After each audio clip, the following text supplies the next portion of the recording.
Welcome, Carrie.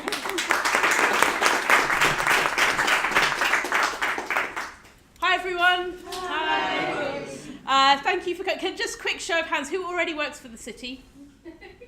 Okay, like 25% basically. People who sort of, oh, right. Hi. You're not. Okay, we'll talk about that later. Thank you for missing the Bachelorette to be here tonight. It's really cool to have people in this space. So you are in the office of the digital services team of the City of San Francisco. And I'm going to talk a bit about what we do and who we are and the stuff that we're working on. But hopefully by being in here, you can kind of see and feel that we're not your typical city department. You wouldn't expect to find an office like this in the city, and I think it's really emblematic of how the city is starting to think about digital transformation and crucially putting our residents first, designing services around San Franciscans, and that is what we're all about here in this office, and we're helping our colleagues in departments to really live those values as well. So I'm going to share a bit about what we're working on, but since you're all here, grab food and drink. There's cold beer in the sink in the back. Restrooms are through there and on your right. Feel free to get up and move around a bit if you need to. And my team, just wave your hands for over there. So any questions or anything you want to know, any more detail or anything about the space, then grab any of those four. And they'll also be at the Code for America Summit over the next few days as well. So if you have any further questions, definitely check in with them. Actually, the entirety of the team is going to be at Summit over the next couple of days, and you'll probably hear from them in various talks and sessions and see them wandering around. So feel free to grab them and ask them what they do. And then when you find out, let me know. Jokes. Okay. So I also just want to say a big thank you to the folks at GDS and Gov Design for making this happen. Actually, our team had to do very little other than shuffle the chairs, and they really organised the whole thing. So I want to say a massive thank you to them for making a superb event, as I'm sure you'll agree. Okay. So I'll start with the talk. So this team has been going for about 2 years. When I first started, it was just me, and there wasn't a digital services team.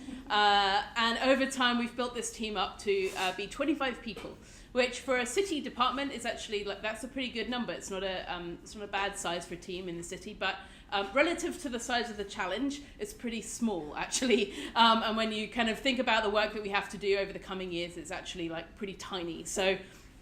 I'll talk a little bit about our work and what we do. Suffice to say, if you want to understand the background of how this team came into being, then we have a digital services strategy which really kind of sets out the vision for how residents will engage with services using technology. Because it really is about putting our residents first. It's less about the digital part of that or the technology part of that, and more about providing excellent services for our residents. This team has 3 main priorities. Make a new website. It's easy to say. Make all the permits online. Also, very easy to say. And make it possible to apply for affordable housing online. Those are our 3 priorities, and we've worked really hard to try and shed all the other things that we might be doing just so that we can really focus on those things. It's said that if you have more than 3 priorities, you have none. So we're sticking to our 3. I'll talk about the third of those first, ironically. Some of you may be familiar with this product because it's already existed. In fact, it existed before I joined the city. It's called Dahlia. We won't talk about the name just now, but it is a way for people to go online and apply for affordable housing. If you know anything about San Francisco, you'll know this is an absolutely huge issue for the city. Housing is incredibly difficult to come by, in particular affordable housing. This site makes it possible for you to apply online, upload all your information. For the first time ever, you can now also apply to own an affordable house as well online. And so this is a service that this team supports, maintains, and continues to develop, working really closely with subject matter experts, housing providers, the Mayor's Office of Housing and Community Development, and indeed applicants for affordable housing. And user research underpins everything we do in this team, and I'll talk a bit about that as we go through. This is a really unique service. It's I think the only one certainly in the Bay Area, and I know that other Bay Area cities are starting to think about how they might use this technology as well. And certainly the intention for this from the very start has been that it could be open source and that other cities could benefit from this technology as well, because we know that affordable housing isn't just a San Francisco problem, it's a Bay Area problem. And so that's something that we're trying to support people through with this product. Moving on to our first priority, whichever order that was. We're building a new city website. Like I said, that's incredibly easy to say, but incredibly difficult to do. Any of you who have seen the city's website, I can only apologize. It is really, really difficult to use. That is because we currently have 211 websites in the city. It's not quite the 2,000 that GDS had to rationalize, but it's certainly a big number for such a small population. It's not like that's like one website per 500 residents or something. I'm not sure. It doesn't work like that though. And there's more than 70,000 pages of content, and that's just on the ones we know about, right? And we know that there are more out there. More confusingly, they all have different URLs, so it's impossible to know if it's SF something, something SF, SF/ something, and it gets incredibly confusing. They all have completely different navigational structures, and they all look and feel completely different from each other as well. We repeatedly hear from residents that they're not quite sure where to go for things. They get bounced between websites, and those handoffs are kind of quite taxing. That context switching is taxing. People have to think differently about the navigational structure every time they move website, and that's happening a lot because it's not clear where you go for what thing. Added to which, they all look completely different from each other, so often people don't even know if it's a legitimate city website. Am I being scammed? You know, if this has WordPress in the URL, does that mean it's a legit site or not? I'm not really sure.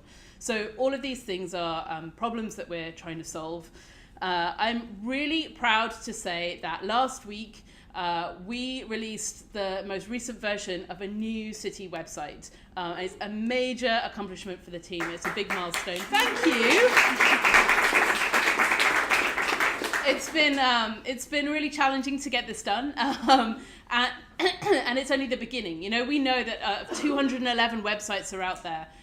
What we've done is completely rethink how the website works. Instead of these every department having its own site and these kind of silos existing, so that the resident has to understand our organizational structure just to kind of get anything done.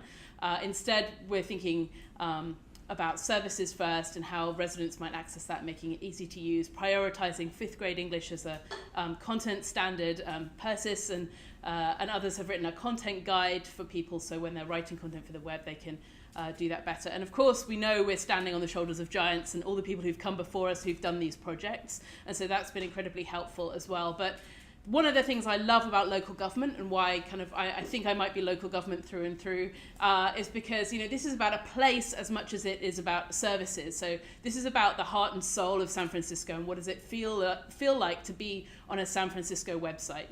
We aren't a federal service. We don't have to be entirely neutral. In fact, San Francisco is an incredibly opinionated city, and that's really exciting because it means we get to be more creative and more interesting with what we do with the site and reflect back those values to our residents. And we did have an earlier version of the site online, and it was pretty plain. And somebody said, "Why is it so plain? Like, this isn't Cincinnati." And I've never been to Cincinnati, so I couldn't possibly comment. However, I think that really speaks to the pride that people feel in San Francisco and its identity.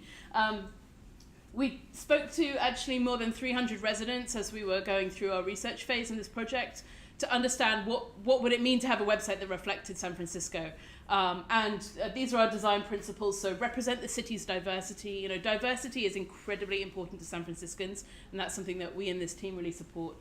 Celebrate our unique culture and progressive values. So being clear, what it is that makes San Francisco, San Francisco. Being accessible and inclusive for all people, and that is at the core of what it means to be a San Franciscan. And reflect that the website is reliable and easy to use. And one of my favorite, actually there are two favorite quotes. One is San Francisco is the only place I could be openly queer and speak Tagalog, which is language of the Philippines, for those who don't know. And that really says something about how diverse the city is. And the other quote is, I just need it to be like Starbucks. You know, I'm in and out in 5 minutes. It's not the best coffee in the world, but I know what I'm going to get. And I mean, I hope for more, honestly. I think we can do better than that, but I think it also speaks to, you know, people want something that's predictable, reliable, isn't going to give them dead ends, and is going to help them through their service journey so that they get the thing that they're expecting at the end of it. And that is really what we're aiming for with this site as well. And we have developed services, the beginnings of services, and now our next challenge is to start to think about what an end-to-end service might look like, and I'll talk about that in a second, because it's not just about, you know, when I started here, especially having come from the UK where things are quite forward thinking around services, you know, I was kind of saying, you know, it's not really about websites, and, you know, we mustn't focus too much on websites, and I don't want this team to just be a web team, you know, but actually what I learned is it very much is about websites. You know, if you can't get the basics right, if your freaking website doesn't even work, then how on earth can you be trusted to deliver a coherent end-to-end service for users? How can we be trusted to get near those problems that really, really matter if we can't even deliver a basic website? And so that has been something that has kind of really stayed with me from my early days when I joined the city, being able to prove the credibility of this team through really solid foundational work, besides which, if you're going to make a bunch of services, that's great, but where are they going to live? A website. So that's something that you need to get right from the outset as well. Otherwise, you're building all these services on no foundation, and that's really, really important. And so more than just telling people about the city and content, and we have lots of services where it's like very clear, here's how to get this service, and then step-by-step instructions. Step 3, come in person. And, you know, the thing is you can't actually do these things online. So this is our job now, is to make it possible for people to transact with us digitally. We have 875 services. We know because we counted them all. Well, actually, Persis counted most of them. And the most popular service is Get Married, which I think is lovely, right? It's so nice. But there are many, many more. And in particular, permitting and getting a permit to do something is a particularly hot service that we offer. And of course, getting one permit is not a service in its own right? It's what is the resident trying to do. And it could be anything from build extra living space in my home, dispose of hazardous material, and like I could go on and on and on. There's more than 500 different types of permits that the city offers. All of these have different fees and rules and things attached to them. Most of them are embedded in the city's legislative code, so there's a lot there to unpick. So this leads me to our third priority, which is permitting. So get all the permits online. There's loads of permits. We're not sure what they all are even, and we're certainly not sure how to put them all online, but this is something that we're working through right now. What we don't do is just take a permit form and make it digital in a nice kind of nicely designed way.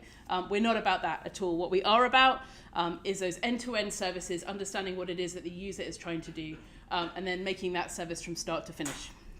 An example of one that we've done is open a cannabis business. So cannabis was became legal in the state of California, and so the task was make it possible for people to apply online to become a registered cannabis business.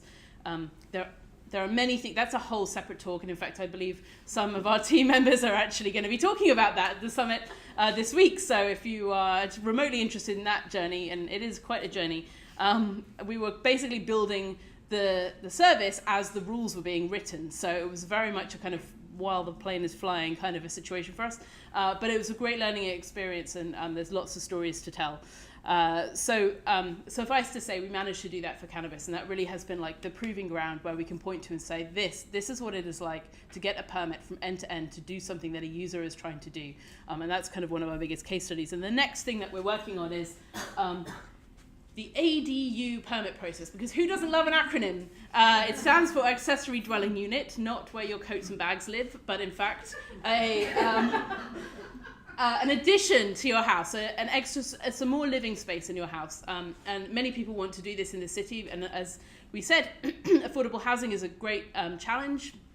for people. So the more housing we can build, and whether that's just single units that are attached to other units, the easier and better that is for people. And it's certainly one of our mayor's priorities. So we've been trying to understand what is that permit process. This is a screenshot of the user journey. It's very long, very complicated. It takes a long time to get through, sometimes for good reason, right? We want people to do these things safely, but it does take a long time to get through. So we're trying to understand what would a better permit journey look like, and what are the digital tools that we need to put in place to make sure that people can actually get through this from end to end. And for the most part, without having to go in person to get it done. There will be times we know when people do need to come to a place, but what we want them to do when they're there is like get really quality advice from someone who really knows what they're talking about, not fill in a paper form and hand it over a counter. That's not a good use of anyone's time. However, this is how our technology ecosystem looks right now. Don't worry about all the details. Suffice to say, there are like 1 billion different systems that most of them are really old. None of them talk to each other. And it's very hard to build those beautiful, streamlined front end-to-end services if those systems at the back end aren't talking to each other. That's incredibly difficult to pull off, because ultimately you'll hit a wall where somebody needs to go over there and register on a system that's completely outside of our user journey, and then come back, and then if confusion starts to reign. So our job is to try and make all of this, A, rationalize it a little bit, and B, have it talk to each other. And some of these systems are incredibly old, a little bit creaky and fally overy, technical term, sorry to baffle you with silence, and generally, and also really difficult because, you know, in this city we have an extremely federated model, so our departments really make their own decisions about what IT they want to use and implement. That works really well in some cases. It means departments can move a bit faster because they're not waiting for everybody else to catch up. It also means that money is distributed differently, and so different departments can make their own choices based on their own business need. There are a lot of good reasons why it might be that way, but from a user perspective, it makes it very difficult to bounce between those different systems. So our job is to try and join that up. That is basically terrifying. It is really hard to make this work, and it is a big, difficult problem. It takes many Post-it notes, many people time to understand all of this, from going through all of the however many different permit forms there are, deduplicating them all, rewriting all of the questions, making the flows work, figuring out what notification system to use. It's endless, and so it's a really difficult task. And so this brings me to my conclusion. This team has a huge job ahead of it. We are growing as a team, which is incredibly exciting. It's a statement of faith in us as a team, as to how excited people are about the potential for better user experience across all of our services as a city. And we will be significantly increasing the number of people on this team from July onward. So if you are remotely interested in anything I've said and not weirdly, perversely excited by the challenge, which I've just told you is incredibly difficult, but if you like that kind of thing and you have the resilience to deal with that kind of thing, then please come and talk to me or anyone else on the team about the opportunities we're going to be coming up. From July 1st, we'll be recruiting like crazy, but I want you to be the first to know that that's happening. Yeah, it's super exciting for the team and hopefully for San Franciscans. So thank you.